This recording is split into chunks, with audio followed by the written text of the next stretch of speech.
पुराने वक्तों की बात है। इराक के शहर दिमश्क की किसी बस्ती में एक नौजवान रहता था जिसका नाम शाहिद था। शाहिद का बाप इस दुनिया में नहीं था। उसकी सारी दुनिया उसकी बूढ़ी माँ थी जो अक्सर बीमार रहती और अब अपनी जिंदगी के आखिरी लम्हे गुजार रही थी। शाहिद कोई मालदार नहीं था। वो सारा दिन तेज धूप में मेहनत मजदूरी करता, हाथों की सख्ती और सारे दिन की थकावट को नजरअंदाज करता और शाम को जो थोड़े बहुत पैसे मिलते वो अपनी माँ की दवा और खाने पर खर्च कर देता। उसने अपनी माँ की सेहत याबी के लिए हर मुमकिन कोशिश की। कई तबीब बदले और हर तरह की दवा लाकर खिलाई, लेकिन सब कुछ बेसूद रहा, क्योंकि जब मौत का वक्त करीब आता है तो आप भी हयात भी किसी काम का नहीं रहता। शाहिद की माँ की सांसें दिन बा दिन कमजोर होती जा रही थीं। हर रात जब वो माँ के करीब बैठता तो उसे महसूस होता जैसे कोई कीमती चीज उसके हाथों से फिसल रही हो। एक शाम वो अपनी माँ के पास बैठा, उसकी मध्यम सांसों की आवाज सुन रहा था। तब उसकी माँ उसे नसीहतें करने लगी। बेटा, ये दुनिया बहुत सख्त है, इसलिए इससे होशियार रहना। तुम्हारे वालिद पहले ही इस दुनिया से जा चुके हैं और मुझे भी नहीं मालूम कि मैं कब तुम्हें छोड़ जाऊं। इस शहर में हमारा कोई और अपना भी नहीं है, इसलिए तुम्हें बहुत संभल कर रहना होगा। जायदाद के नाम पर हमारे पास सिर्फ एक पुरानी सी झोपड़ी है और कुछ नहीं। बेटा, मुझे माफ कर देना, मैं तुम्हारे लिए कुछ खास न कर सकी और शायद तुम्हारी शादी भी न देख सकूं। तुम्हारी खुशियों में शरीक होने वाला कोई अपना भी नहीं होगा। तुम बहुत तन्हा हो जाओगे। बेटा, जिंदगी में आने वाली मुश्किलात का हिम्मत से सामना करना। तुमने मेरे लिए जो कुछ भी किया उस पर मैं तुमसे खुश हूं। माँ की बातें सुनकर शाहिद की आंखें भर आईं। वो माँ के कदमों में गिरकर ज़ारों के तार रोने लगा। कुछ दिन बाद उसकी माँ का इंतकाल हो गया। उसकी मैयत पर शाहिद के सिवा कोई और आंसू बहाने वाला ना था। महल्ले के कुछ लोग ताजियत करने के लिए आए। शाहिद के पड़ोस में एक लोहार की बेटी रहती थी। उसी ने उसकी माँ को गुस्ल दिया। उनकी गुर्बत का हाल ये था कि जिस कपड़े में शाहिद की माँ का इंतकाल हुआ उसी कपड़े में दफनाया गया। आखिरी रसूमात अदा करने के बाद शाहिद दुखी दिल के साथ अपने सादा से घर वापस लौट आया। घर में उसका हाल पूछने वाला कोई न था। जो चंद रिश्तेदार उसकी माँ के जिनाजे में शरीक हुए थे वो कब्रिस्तान से ही वापस अपने घरों को चले गए। शाहिद के पास रोने के लिए कोई कंधा भी नहीं था। उसे यूं महसूस होने लगा जैसे उसने अपनी जिंदगी का सबसे कीमती सहारा खो दिया हो। सारी रात वो भूखा बैठा रहा, कुछ खाया पिया नहीं। अगले दिन पड़ोसी के घर से एक बूढ़ा शख्स और उसकी बेटी उसके लिए खाना लेकर आए। बूढ़ा शख्स शाहिद से कहने लगा, बेटा, तुम अपने आप को अकेला मत समझो, हम तुम्हारे साथ हैं। तुम मेरे बेटे जैसे हो। अगर तुम्हें किसी चीज की जरूरत हो तो बेझिझक मांग लेना। ये कहकर वो बूढ़ा शख्स और उसकी बेटी वापस अपने घर चले गए। शाहिद ने गमगीन दिल के साथ खाना खाया और एक दरख्त के नीचे बैठकर माँ की बातें याद करने लगा, जिससे उसकी आंखें फिर नम हो गईं। उसे आज बहुत ज्यादा तन्हाई का एहसास हो रहा था। वो सोचने लगा कि जब घर में गुर्बत हो तो अपने भी साथ छोड़ देते हैं। फिर उसने खुद को संभाला और सोचा, मुझे अपनी माँ की नसीहतों पर अमल करना चाहिए। हर वक्त गम में डूबे रहना इंसान को अंदर से कमजोर कर देता है। मुझे खुद को मजबूत बनाना होगा। ये सोचकर वो उठा, कपड़े झाड़े, अपने घर को ताला लगाया और रोजी कमाने के लिए बाहर निकल गया। आज वो कई दिन बाद काम की तलाश में घर से निकला था। कुछ देर बाद वो बाबिल के बाजार में पहुंचा, जहां एक गोदाम के बाहर एक ताजिर का सामान रखा हुआ था। ताजिर इधर उधर देख रहा था ताकि कोई मजदूर मिल जाए जो ये सामान गोदाम के अंदर रख दे। जब ताजिर की नजर शाहिद पर पड़ी तो उसने फौरन उसे आवाज दी। शाहिद फौरन उसके पास गया। ताजिर ने कहा, क्या तुम मेरा सामान गोदाम के अंदर रख सकते हो? शाहिद ने सामान को देखा और बोला, ये सामान काफी ज्यादा है, मैं इसे गोदाम के अंदर ले जाने का 3 दीनार मुआवजा लूंगा। ताजिर ने शाहिद की बात सुनी तो कुछ देर के लिए सोच में पड़ गया, फिर बोला, ठीक है, तुम्हें इस काम के 3 दीनार दे दूंगा। शाहिद एक तंदुरुस्त और ताकतवर नौजवान था। उसने थोड़ी ही देर में सारा सामान गोदाम के अंदर रख दिया। जब उसने ताजिर से अपनी मजदूरी मांगी तो ताजिर हैरान रह गया। वो सोचने लगा कि शाहिद ने इतना काम इतनी जल्दी कैसे कर लिया। उसे ऐसा महसूस हुआ जैसे उसने इस काम के बदले ज्यादा पैसे तय कर लिए हैं। ताजिर ने शाहिद से कहा, मैं तुम्हें इस काम के सिर्फ 2 दीनार दे सकता हूं। शाहिद ने पसीना साफ करते हुए जवाब दिया, आए ताजिर, तुम बेईमानी कर रहे हो। तुमने मुझसे जो वादा किया था अब उससे मुक्कर रहे हो। मैं तुमसे गुजारिश करता हूं कि मेरा पूरा मुआवजा दे दो, वरना मैं पूरे बाजार में तुम्हारी बेईमानी का ऐलान कर दूंगा। ताजिर ये सुनकर डर गया। उसने सोचा, अगर इस लड़के ने सबके सामने मेरी हकीकत बयान कर दी तो मेरी इज्जत खाक में मिल जाएगी और लोग मुझसे कारोबार करना छोड़ देंगे। लेकिन फिर भी वो अपनी जिद पर कायम रहा, जैसे उस पर शैतान का साया हो। ताजिर ने उल्टा शाहिद पर चोरी का इल्जाम लगा दिया और जोर से बाजार में चीखने लगा, लोगों देखो, इस लड़के ने मेरे गोदाम से चोरी की है, इसे पकड़ लो। बाजार में मौजूद सारे ताजिर और राहगीर शाहिद की तरफ देखने लगे। ताजिर की ये हरकत देखकर शाहिद को बहुत गुस्सा आया। उसने गुस्से में आकर ताजिर के मुंह पर जोर का मुक्का मारा और वहां से भाग निकला। ताजिर झूठ मूठ का रोना रोते हुए उठा और कहने लगा, देखा भाइयों, ये लड़का कितना बदमाश है।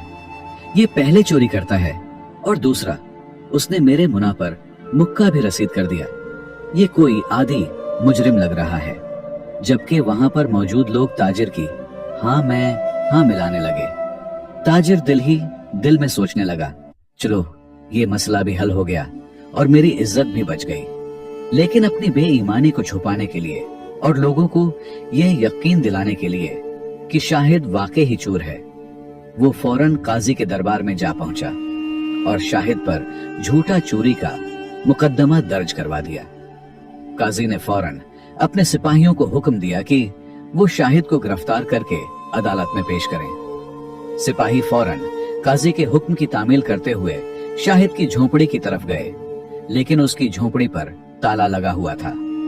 उन्होंने उसे हर जगह तलाश किया, बस्ती का चप्पा चप्पा छान मारा, लेकिन शाहिद कहीं पर भी मौजूद नहीं था।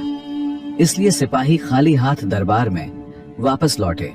कुछ दिन के बाद ताजिर दोबारा काजी की अदालत में पेश हुआ। क्योंकि शाहिद वहां से गायब हो गया था और पकड़ा न जा सका, इसलिए काजी ने ताजिर को हुक्म दिया, तुम उस लड़के की झोपड़ी बेचकर अपने नुकसान का उजाला कर लो। काजी की ये बात सुनकर ताजिर खुशी से फूला न समाया और दिल में सोचने लगा, मेरा तो दुगना फायदा हो गया। मैंने इसे मजदूरी भी न दी और उस पर चोरी का इल्जाम लगाकर उसकी झोंपड़ी भी हथिया ली। लालच ने उसके दिल को अंधा कर दिया था, लेकिन उसे यह एहसास नहीं था कि वो एक यतीम और गरीब लड़के पर जुल्म कर रहा है। दूसरी तरफ शाहिद बस्ती से भागता हुआ दौर एक जंगल तक जा पहुंचा। वो भूख से बेहद कमजोर और नढाल हो चुका था। शाहिद थकावट की वजह से दरख्त के नीचे जा बैठा। वो सोचने लगा कि आखिर उसने ऐसा कौन सा गुनाह किया था जो उसे ऐसी सजा मिली। उसे अपनी माँ की बातें याद आने लगे, जब वो कहा करती थी, बेटा तुम्हें जिंदगी में अकेले ही बहुत सी आजमाइशों का सामना करना होगा। ये दुनिया जालिम है, यतीमों और गरीबों का हक भी छीन लेती है। वो सर हिलाने लगा और कहने लगा, हाँ माँ, तुम बिल्कुल ठीक कहती थी। ये दुनिया वाकई बहुत जालिम है। मुसलसल पैदल चलने से शाहिद को सख्त भूख लगने लगी और वो खाने की तलाश में इधर उधर भटकने लगा, लेकिन जंगल में खाने को कुछ भी न मिला। कुछ देर और चलने के बाद उसे जंगल के बीचों बीच एक गार नजर आया, जिसके अंदर से रोशनी आ रही थी। ये मंजर देखकर उसके दिल में एक नई उम्मीद जागी। और वो फौरन उस गार के अंदर दाखिल हो गया। गार के अंदर एक सफेद दाढ़ी वाला बुजुर्ग बैठा था। बुजुर्ग ने शाहिद से नरमी से पूछा, बेटा क्या तुम रास्ता भूल गए हो? शाहिद ने जवाब दिया, नहीं बाबा जी, मैं अपनी जान बचाते हुए यहां आ निकला हूं। बुजुर्ग ने शफकत से कहा, बेटा तुम बहुत थके हुए लग रहे हो, आओ यहां मेरे पास बैठ जाओ। फिर बुजुर्ग ने फौरन शाहिद को कुछ खाने को दिया। शाहिद ने भूख के मारे फौरन खाना खाया। इसके बाद बुजुर्ग ने नरमी से पूछा, बेटा मुझे बताओ तुम्हें क्या मुश्किल पेश आई है? जब बुजुर्ग ने इतने मोहब्बत भरे अंदाज में उसकी हालत पूछी तो शाहिद की आंखों से आंसू बहने लगे और वो दुखी दिल से अपनी सारी कहानी बुजुर्ग को सुनाने लगा। शाहिद ने बुजुर्ग को बताया कि मां के इंतकाल के बाद वो रोजगार की तलाश में बाजार गया, जहां एक ताजिर ने उससे काम करवाया मगर मजदूरी देने से इनकार कर दिया। फिर उसी ताजिर ने उस पर चोरी का झूठा इल्जाम लगा दिया और उसे वहां से भागने पर मजबूर कर दिया। इसके बाद उसने शाहिद की झोंपड़ी पर भी कब्जा कर लिया। काजी के सिपाहियों से बचते बचाते वो जंगल के रास्ते से गुजरता हुआ इस गार तक पहुंच गया। जब बुजुर्ग ने शाहिद की सारी बात सुनी तो उसने शफकत से शाहिद के सर पर हाथ रखा और कहा, बेटा आज की दुनिया लालच में इतनी अंधी हो चुकी है कि यतीमों और गरीबों का हक मारने से भी नहीं शर्माते। ये लोग खुद को समझते हैं कि वो जीत गए, लेकिन असल में वो अल्लाह के अजाब को खुद दावत दे रहे होते हैं। तुम परेशान मत हो, सब कुछ अल्लाह पर छोड़ दो, वो जरूर तुम्हें इंसाफ दिलाएगा। मेरी दुआएं तुम्हारे साथ हैं, तुम हौसला ना हारना। याद रखो, जब जुल्म हद से बढ़ जाता है तो खुद ब खुद खत्म हो जाता है। बुजुर्ग ने नरमी से कहा, बेटा अब तुम आराम करो, सो जाओ। शाहिद बहुत थका हुआ था, इसलिए जैसे ही लेटा थोड़ी ही देर में नींद में चला गया। अगली सुबह जब उसकी आंख खुली तो उसने देखा कि वो बुजुर्ग नमाज से फारिग होकर दुआ मांगने में मशगूल था। शाहिद उठा और फौरन वुजू करके नमाज अदा करने लगा। नमाज से फारिग होकर शाहिद उस बुजुर्ग से कहने लगा, बाबा जी आपका बहुत बहुत शुक्रिया, आपने मुझे खाना खिलाया और पनाह दी।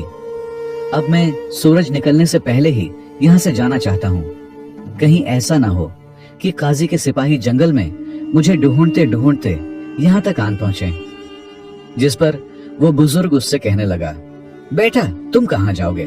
शाहिद जवाब देने लगा, जहां मेरी किस्मत मुझे ले जाएगी।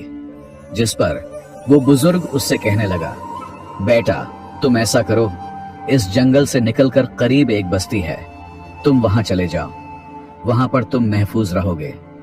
शाहिद ने बुजुर्ग का शुक्रिया अदा किया और फिर जंगल से निकलकर करीबी बस्ती की तरफ रवाना हो गया। वहां पहुंचकर उसने दोबारा मेहनत मजदूरी शुरू कर दी ताकि अपना गुजर बसर कर सके। वो कभी झाड़ू लगाता और कभी किसी का माल गोदाम के अंदर रखता, लेकिन उसने कभी मेहनत मजदूरी को नहीं छोड़ा। क्योंकि उसके आगे पीछे कोई नहीं था, इसलिए उसका खर्च बहुत कम था, जिसकी वजह से उसके पास बहुत सारे पैसे बच जाते। मुसलसल 3 साल मेहनत करने के बाद उसके पास अब काफी पैसे जमा हो चुके थे। इन्हीं पैसों से उसने बाजार में एक दुकान खरीदी और उसने अपनी दुकान पर खूब मेहनत की। कुछ ही अरसे में उसके हालात बदल गए। दूसरी तरफ वो ताजिर जिसने शाहिद पर जुल्म किया था, आखिरकार अल्लाह की पकड़ में आ गया। उसका पूरा गोदाम आग लगने से जलकर खाक हो गया। जो सामान उसने उधार लिया था, उसकी कीमत चुकाने के लिए उसे अपना घर भी बेचना पड़ा। अब वो मुकम्मल तौर पर गरीब हो चुका था और खाने पीने के लाले पड़ गए थे। जो ताजिर कल तक बाजार में अपनी धाक रखता था, आज उसी बाजार में मजदूरी के लिए दर दर फिर रहा था, लेकिन कोई उसे काम देने को तैयार ना था। अब उसे समझ आ चुकी थी कि जो कुछ उसके साथ हो रहा है वो सब उसके अपने गुनाहों का अंजाम है। उसने न सिर्फ एक गरीब की मजदूरी मारी थी, बल्कि एक यतीम का हक भी छीन लिया था, और अल्लाह ने उसे है वो सब उसका बदला इसी दुनिया में दे दिया। अपनी बिगड़ती हुई हालत की वजह से उस ताजिर की बीवी भी उसे छोड़कर चली गई। उसकी कोई औलाद भी न थी, इसलिए वो बिल्कुल अकेला रह गया। आखिरकार उसे मजबूरी में भीख मांगनी पड़ी। कुछ लोग उसे कुछ दे देते और कुछ सख्त लहजे में झड़क देते। एक दिन वो यूं ही भीख मांगता मांगता दूसरी बस्ती में जा पहुंचा। वहां एक बड़ी दुकान के सामने खड़ा होकर अल्लाह के नाम पर मांगने लगा। दुकान के मालिक बाहर आया और उसकी हथेली पर 3 दिनार रख दिए। भिखारी ने जब दिनार देखे तो दिल में सोचने लगा कि ये ताजिर तो बड़ा सखी लगता है।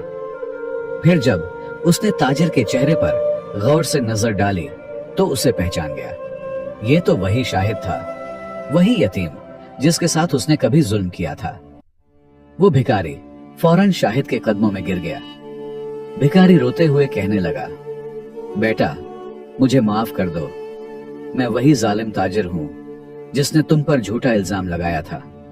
तुम तो कितने सखी निकले, तुमने बगैर पहचाने मुझे 3 दिनार भीख में दे दिए, और मैं कितना खुद गर्ज और लालची था कि तुम्हारी मजदूरी भी खा गया और तुम्हारी झोंपड़ी पर भी नाहिक कब्जा कर लिया।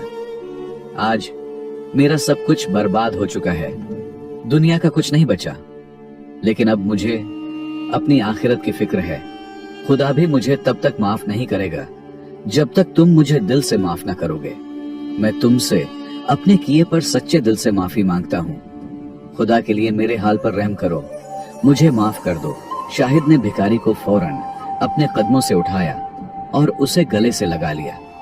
शाहिद ने उस शख्स को माफ कर दिया जिसकी वजह से उसे अपना गांव छोड़ना पड़ा और उसकी मां की आखिरी निशानी जो कि उनकी झोंपड़ी थी वो भी उसने बेच दी थी। फिर भी उसने दिल पर पत्थर रखकर उसे माफ कर दिया। उसने न सिर्फ उसे दिल से माफ कर दिया बल्कि उसकी हालत देखकर उसे उस पर बहुत ज्यादा तरस भी आया। इसलिए वो उसे कहने लगा, मैं नहीं चाहता कि आप अब भीख मांगो। किसी वक्त में आप भी ताजिर हुआ करते थे। मैं चाहता हूं कि आप मेरे पास रहकर ही मेरी दुकान को संभालें। इससे आपको रोजगार मिल जाएगा और भीख मांगने जैसी जिल्लत से भी जान छूट जाएगी। इस भिखारी ने शाहिद की बात मान ली और उसके पास ही काम करने लगा। शाहिद ने वही पुरानी झोंपड़ी भी दोबारा खरीद ली जो उस ताजिर ने पहले किसी और को बेच दी थी। वक्त के साथ उसने उस बूढ़े हमसाये की बेटी से निकाह कर लिया जो पहले उसकी हमसाई थी और उसकी मां को गुस्ल भी दे चुकी थी। यूं शाहिद ने अपनी नई जिंदगी का आगाज किया और सुकून और खुशी के साथ जिंदगी गुजारने लगा। प्यारे दोस्तों, इस कहानी से हमें यह सबक मिलता है कि यतीमों का माल खाना न सिर्फ एक बड़ा गुनाह है बल्कि इसका अंजाम भी बहुत दर्दनाक होता है। जो शख्स किसी यतीम का हक छीनता है या उसका माल नाहिक अपने इस्तेमाल में लाता है, वो दर हकीकत अपने लिए मुसीबत, जिल्लत और अल्लाह के अजाब को दावत देता है।